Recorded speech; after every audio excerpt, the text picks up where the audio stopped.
അള്ളാഹുവിൻ്റെ അതിമഹത്തായ ഒരു അനുഗ്രഹമുണ്ട്. അത് 800 കൊല്ലമായി മുസ്ലിം രാഷ്ട്രങ്ങളൊന്നും ഉപയോഗിക്കാറില്ല. എന്താനുഗ്രഹം? ഞാൻ പറഞ്ഞില്ലേ, അതിമഹത്തായ ഒരു അനുഗ്രഹം. എന്താണത്?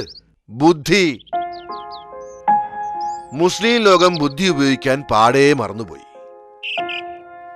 800 കൊല്ലം മുസ്ലിം ചക്രവർത്തിമാരും ഭരണാധികാരികളും ഒരുപാട് പേരുണ്ടായിരുന്നു.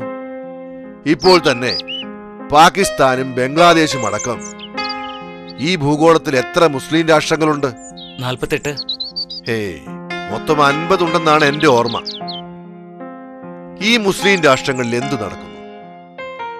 സമാധാനപരമായ ഒരു ഭരണം എവിടെയുണ്ട്? കൂട്ടക്കൊല, തീവെപ്പ്, അട്ടിമറി. ഇസ്ലാമിക ഭരണം എവിടെയെങ്കിലും ഉണ്ടോ? ദീനരോധനങ്ങൾ, മുറവിളി. മഹത്തായ പാകിസ്ഥാൻ തന്നെ ഇതുവരെ എത്ര ലക്ഷം മുസ്ലിം സ്ത്രീ പുരുഷന്മാരെ കൊന്നൊടുക്കിയിട്ടുണ്ട്? ഓരോ അറബ് രാജ്യങ്ങളിലും ദിനം തോറും എത്ര മുസ്ലിമുകളെയാണ് കൊല്ലുന്നത്? മുസ്ലിമിനെ അരിഞ്ഞു കൊല്ലുക. ഇതാണോ ഇസ്ലാമിക ഭരണം? മുസ്ലിങ്ങൾ 800 വർഷത്തോളം സ്പെയിൻ ഭരിച്ചു. എന്നിട്ട് അവർ എന്തു ചെയ്തു? അറിവ് വർദ്ധിപ്പിക്കാൻ വേണ്ടി സർവകലാശാലകൾ നിർമ്മിച്ചു. സ്പെയിനിലെ കൊർദോവയിലെ മുസ്ലിം സർവകലാശാലയിൽ നിന്നാണ് യൂറോപ്യന്മാർ ആധുനിക ശാസ്ത്രത്തിന്റെ ബാലപാഠം പഠിച്ചത്. ആധുനിക ശാസ്ത്രത്തിന്റെ ബാലപാഠമോ? ആധുനിക ശാസ്ത്രത്തിന്റെ ഉപജ്ഞാതാവ് ആരാണ്? ഇമാം ഇബ്നു ഖൽദൂൻ. അദ്ദേഹത്തിന്റെ പ്രസിദ്ധമായ ചരിത്ര തത്വശാസ്ത്ര ഗ്രന്ഥമാണ് മുഖദ്ദിമ. പ്രാമാണികനായ പണ്ടത്തെ വൈദ്യശാസ്ത്രജ്ഞൻ ആരാണ്? അവിസന്ന എന്ന പേരിൽ പ്രസിദ്ധനായ ഇബ്നു സീന. മധ്യനൂറ്റാണ്ടിലെ യൂറോപ്യൻ വൈദ്യകലാലയങ്ങളിലെ പാഠ്യഗ്രന്ഥമായിരുന്നു ഇബ്നു സീനയുടെ ഖാനൂൻ എന്ന മഹൽ ഗ്രന്ഥം. അൽജിബ്ര ഗണിതം ഇമാം അൽ ജാബിറിന്റെ കണ്ടുപിടുത്തമല്ലേ? നിങ്ങൾ H.G. വെൽസിനെ പറ്റി കേട്ടിട്ടില്ലേ? അദ്ദേഹം പ്രസിദ്ധ യൂറോപ്യൻ ചരിത്രകാരൻ കൂടിയാണ്. തന്റെ ലോക ചരിത്ര സംഗ്രഹത്തിന്റെ ആമുഖത്തിൽ അദ്ദേഹം പറയുന്നു, അറബികൾ തുടങ്ങി വെക്കാത്ത യാതൊന്നും തന്നെ ശാസ്ത്രീയ രംഗത്ത് പാശ്ചാത്യരായ ഞങ്ങൾക്ക് പൂർത്തീകരിക്കേണ്ടി വന്നിട്ടില്ല. പഴയ മുസ്ലിങ്ങൾ, എഴുത്തും വായനയും പഠിച്ചവർ, അവരുടെ പക്കൽ തൂലികയുണ്ടായിരുന്നു. അവർക്ക് ശേഷം ഇന്ന് വരെ വന്ന മുസ്ലിം ജനകോടികൾ എന്ത് ചെയ്തു? ഇന്ന് എന്ത് ചെയ്തുകൊണ്ടിരിക്കുന്നു? പണ്ഡിതന്റെ തൂലികത്തുമ്പിലെ മഷിക്ക് രക്തസാക്ഷിയുടെ രക്തത്തേക്കാൾ വിലയുണ്ട്.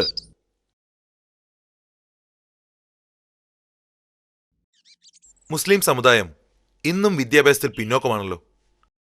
ഇസ്ലാം മതം വിദ്യാഭ്യാസത്തിനെതിരാണോ? മുസ്ലിം സ്കൂളിൽ പെൺകുട്ടികൾക്ക് പരീക്ഷ എഴുതാൻ പാടില്ല, അവർ കൈകൊണ്ട് പേന തൊടാൻ പാടില്ല. ഇങ്ങനെയുള്ള പിന്തിരിപ്പ മതത്തിൽ ബഷീർ എങ്ങനെ വിശ്വസിക്കുന്നു? ശ്രീധരന്റെ ചോദ്യം കൊള്ളാം. തെറ്റിദ്ധരിപ്പിക്കപ്പെട്ട മതമാണ് ഇസ്ലാം. സംഘടിതമായി ഇസ്ലാമിനെതിരെ കള്ളപ്രചാരവേല നടത്തുന്നവരുണ്ട്. ഇന്നോ ഇന്നലെയോ തുടങ്ങിയതല്ല. 1000-ലധികം കൊല്ലങ്ങളായി മുഹമ്മദ് നബിയെക്കുറിച്ച് കള്ളക്കഥകൾ പ്രചരിപ്പിക്കുന്നു. തെറ്റായ രീതിയിൽ ഖുർആൻ പ്രചരിപ്പിച്ച് പഠിപ്പിക്കുന്നു. ഈ ശത്രുത എന്തിന്? ചിന്തിക്കേണ്ടതാണ്. ഇസ്ലാം എന്ന വാക്കിന്റെ അർത്ഥം ദൈവത്തിന് സ്വയം സമർപ്പിക്കുക എന്നതാണ്. അത് മറന്നാണ് ജീവിക്കുന്നത്. മുസ്ലിം നല്ല മാതൃക കാണിക്കണം, സൽസ്വഭാവികളായിരിക്കണം, വിവേകമുള്ളവർ. പക്ഷേ 800 കൊല്ലമായിട്ടും മുസ്ലിം ലോകത്തിന്റെ നേതൃത്വം യാഥാസ്ഥിതികരുടെ കയ്യിലാണ്. അവർ അക്ഷരവൈരികളും കൂടിയായാലോ?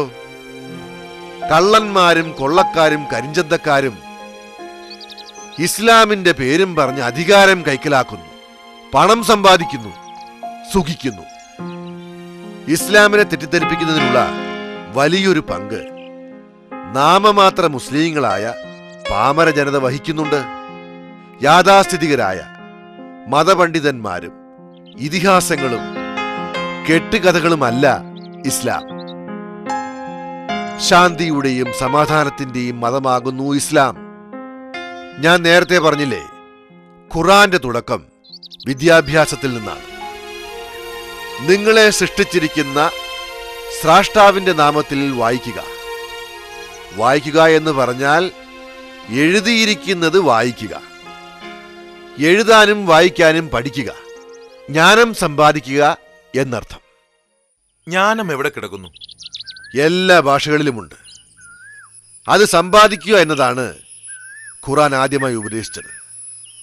അറിവില്ലാത്ത കാര്യങ്ങൾ അവൻ മനുഷ്യനെ പഠിപ്പിച്ചു കൊടുത്തിരിക്കുന്നു. എങ്ങനെ? ഭാഷകളിലൂടെ. അതുകൊണ്ട് പഠിച്ചറിവ് സമ്പാദിക്കുക. തൂലിക കൊണ്ട് മനുഷ്യനെ എഴുതാൻ പഠിപ്പിച്ച അത്യുദാരനാകുന്നു നിങ്ങളുടെ രക്ഷിതാവ്. തൂലിക ശ്രദ്ധിക്കുന്നുണ്ടോ നിങ്ങൾ? തൂലിക കൊണ്ട് അള്ളാഹു മനുഷ്യനെ എഴുതാൻ പഠിപ്പിച്ചു.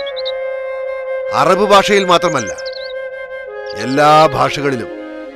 അറിവ് എല്ലാ ഭാഷയിലുമുണ്ട്. പക്ഷേ മുസ്ലിങ്ങൾ മറന്നുപോയി. ഖുർആൻ അറിഞ്ഞുകൂടാ. നബിയുടെ വചനങ്ങളും ചെയ്തികളുമായ ഹദീസുകളെപ്പറ്റി ഒരു രൂപവുമില്ല. കള്ള ഹദീസുകൾ ഒരുപാടുണ്ട്, വഴിതെറ്റിക്കുന്നവ. ഖുർആനുമായി യോജിക്കുന്നവ സ്വീകരിക്കണം. അതിന് ഖുർആൻ എന്താണെന്ന് അറിയണമല്ലോ. ഒന്നും പഠിച്ചിട്ടില്ല, ചിന്തിച്ചിട്ടുമില്ല, ചിന്തിക്കുന്നുമില്ല. ജനനം കൊണ്ട് മുസ്ലിം എന്ന പേരിൽ ജീവിക്കുന്നു. ക്ഷുരകൻ കൊടുക്കുന്ന രൂപം, തുന്നൽക്കാരൻ കൊടുക്കുന്ന വസ്ത്രം, ചില്ലറ പ്രാർത്ഥനകൾ, ആഹാരം, ഉറക്കം, സന്താനോൽപാദനം. തീർന്നു അവന്റെ കടമ. പിന്നെ മരണവും സ്വർഗാരോഹണവുമാണ്. ഇവൻ ഈ അത്യാത്ഭുതകരമായ പ്രപഞ്ചത്തെപ്പറ്റി ചിന്തിക്കുന്നുണ്ടോ?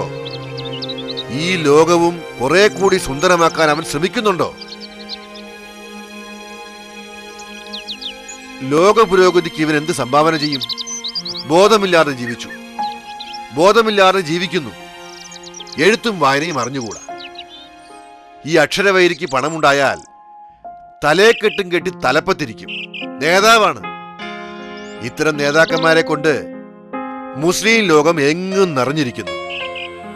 എന്തിനും അതൊക്കെ ഖുർആനിലുണ്ടെന്ന് പറയും, ഹദീസിലും.